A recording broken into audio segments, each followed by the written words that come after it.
Good morning, friends, family, faculty, staff, and alumni. I wanted to start by apologizing for taking so long to record this. I needed a few extra months to get my thoughts and my final message together. I'm truly honored and humbled to greet you today, but I'm here with a heavy heart and a compelling message and reminder to all of humanity. My valedictory address is titled A Message of Hope, and following this will be an Indigenous prayer song titled The Ancestor Song, sung by my Muslim Julian Ribbon Lake. My name is Joanne Reeves, and I am part of the Indigenous peoples of Canada. I am half white and half red. I am the granddaughter of a residential school survivor, and I am the daughter-in-law of a long line of British military men who fought for our freedom. I married a big red-headed man who was born in Inverness, Scotland, and a man who couldn't be more different than me. I grew up and lived in two very different worlds until today. Today is time to bridge these worlds. This is a message about healing Mother Earth, climate change awareness, and taking back our power. I am so proud to have been nominated this year's valedictorian. I want to start by asking everyone here to join me in thanking your friends and family for the support along the way.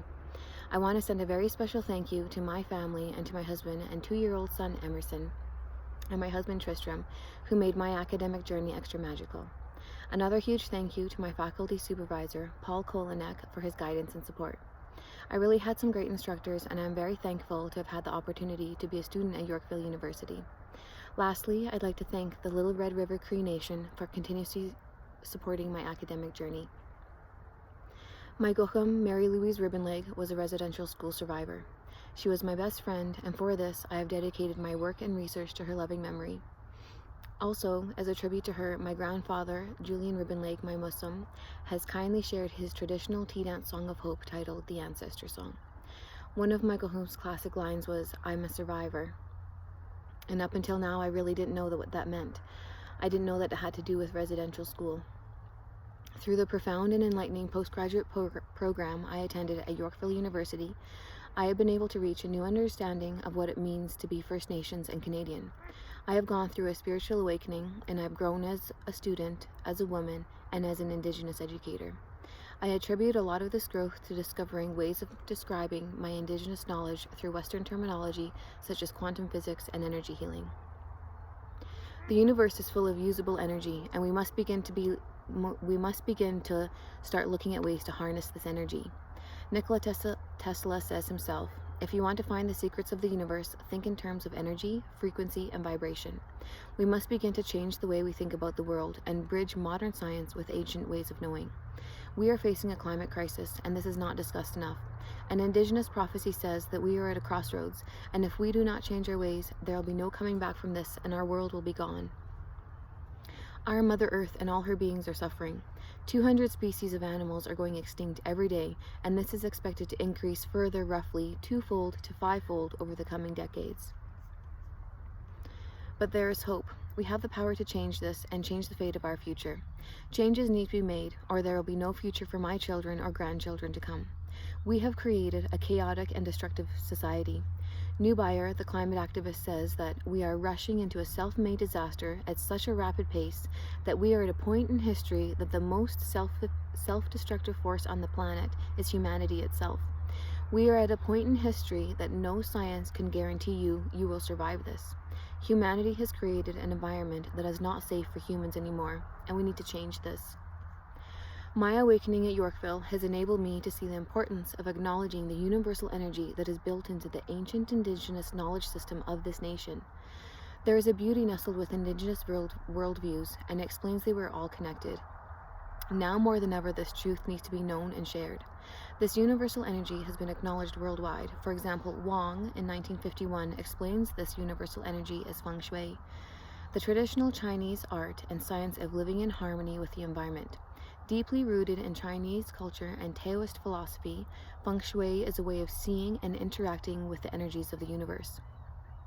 The same energy is used when practicing Reiki.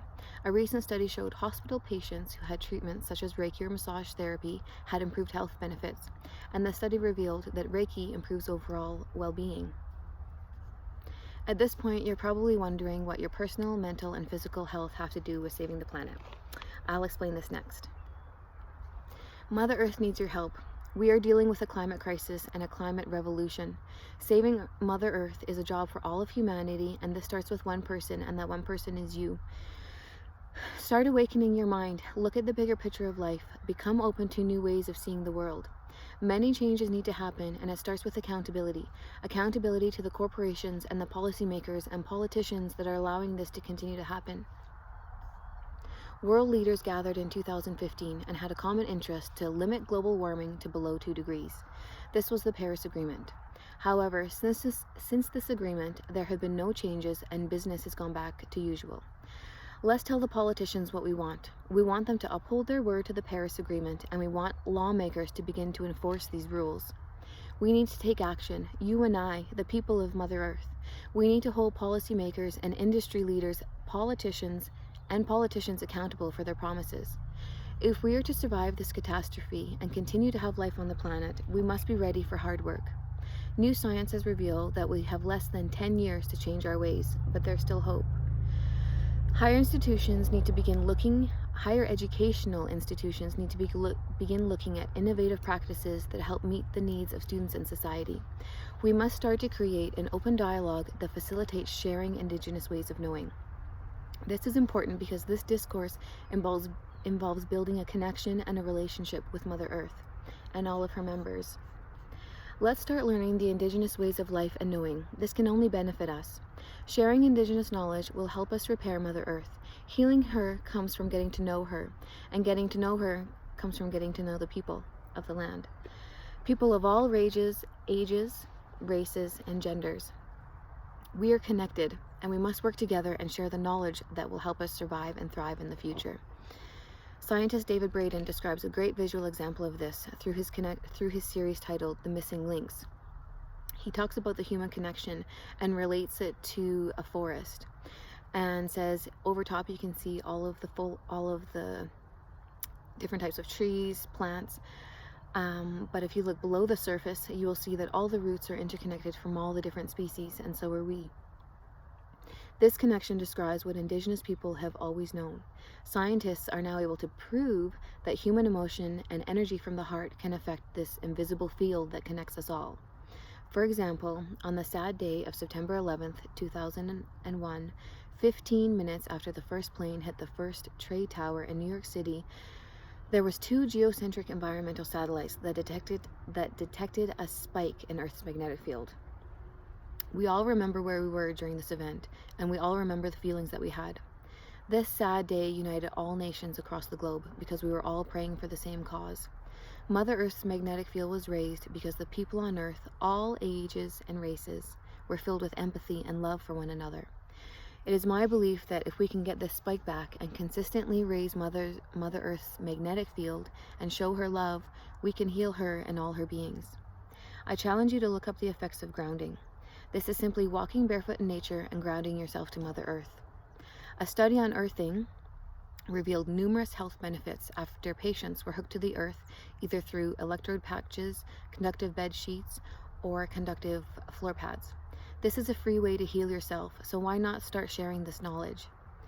Our emotions and thoughts affect our surroundings, and Mother Earth's people need a reminder of their own strength and true potential. Indigenous ways of knowing have allowed me to understand the intuitive gift of self-healing that we all have the opportunity to access. The innate ability we have to self-heal begins with self-reflection and exploring the unconscious mind and breath. We must find our own spiritual connection to Mother Earth, to one another, and to the universe itself. Political leaders, politicians, and global industry leaders have no intention of changing their ways, so we must begin to effect change ourselves. I've learned that change starts at home, and it starts within. The Dalai Lama believes that if every 8-year-old is taught to meditate, we could eliminate world violence in 1 generation. This is why I encourage you today to know your history, look within, to explore your breath, and to not be scared to seek modalities that allow you to work with this magnificent universal energy. Explore yoga, meditate, and try something new and fun like Tai Chi, Kung Fu, acupuncture, Reiki, or even just dance and sing. Follow what your spirit needs, and most importantly, spend as much time as you can with Mother Nature herself. Build a relationship with her, respect her, learn from her, and allow yourself to heal. And then, here's the magical part. Once you are healthy and healed, you will have the power to face up, join allies, and begin this fight and war on climate change. So when you are ready, come join the movement. We are survivors. I decided I wanted to be the change that I wanted to see in the world, and this is my start.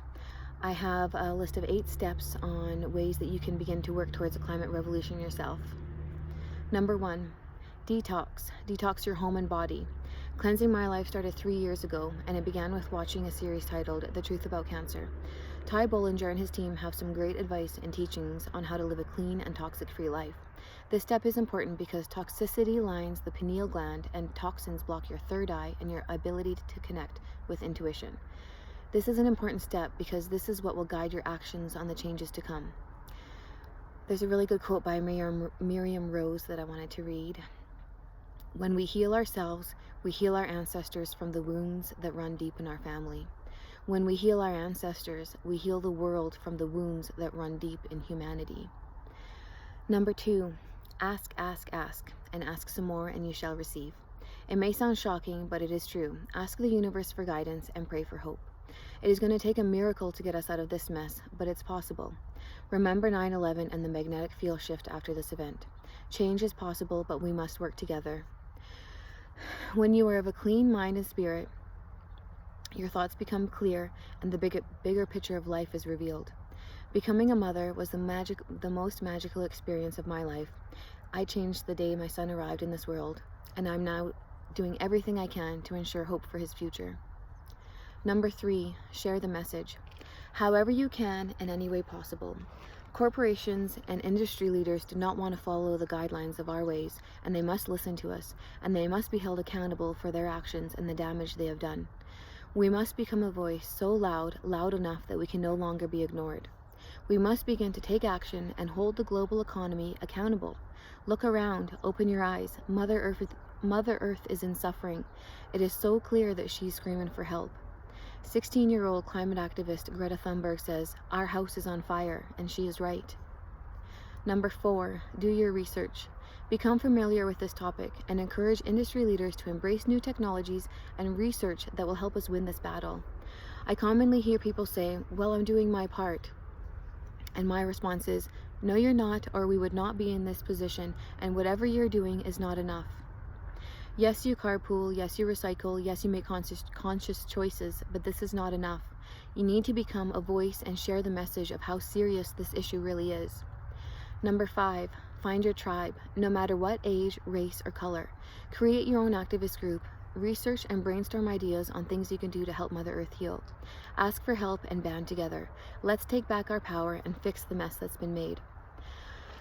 Number 6, find yourself a chiropractor, massage therapist, acupuncturist, shaman, or energy healer. These types of physicians have the ability to remind your body how it works, and this allows you to harness and have the universal energy flow freely through your mind, body, and spirit. This is healing. I wanted to take the opportunity here to thank my healing team, and this includes Cochrane Family Chiropractic, Community Yoga, and Cochrane Parent Link. Number 7, don't forget to smudge every day, maybe even multiple times a day if you are really dirty with negativity. If you don't know how to smudge, then learn. The following message is from a Native American teaching on how to use sweetgrass for smudging. Sweetgrass. The elders tell us that it takes longer for us to heal today, and so we must burn sweetgrass in order for our ancestors to find us and help us heal. Sweetgrass is a kindness medicine with a sweet, gentle aroma. It has 21 strands that makes a braid. The first 7 strands represent those 7 generations behind us, our grandparents, our parents, the 7 generations who made us who we are today, and the reason that we walk the lands. They've brushed and made trails that we have been walking on up until now. The trails have been destroyed. The time has come to heal and connect with our ancestors. They paid a tremendous price for us to be able to speak out against injustices, and we do not have the right to remain quiet any longer. The next 7 strands of the sweetgrass represent the 7 sacred teachings: love, respect, honesty, courage, wisdom, truth, and humility. The last 7 strands of the sweetgrass are the 7 generations in front of us, our children, our grandchildren, and those children who are not yet born. It is important because everything we do to Mother Earth today will affect them. We have lost our way. Mother Earth gives us everything we need to heal ourselves and the earth. We must go back to our roots and bloom. We do not inherit the earth from our ancestors, we borrow it from our children. The elders tell us how simple, powerful, and beautiful these teachings are. These teachings need to first start from within ourselves by respecting ourselves.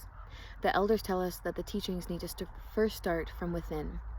So on the morning when you burn sweetgrass, you can get a white or yellow cloth 1 meter in length with tobacco and hang it on an east-facing tree. This should be done in the morning and not at night. Let us never forget we are the whispered prayer our ancestors prayed. They are waiting for us. That's from Native American teachings on sweetgrass.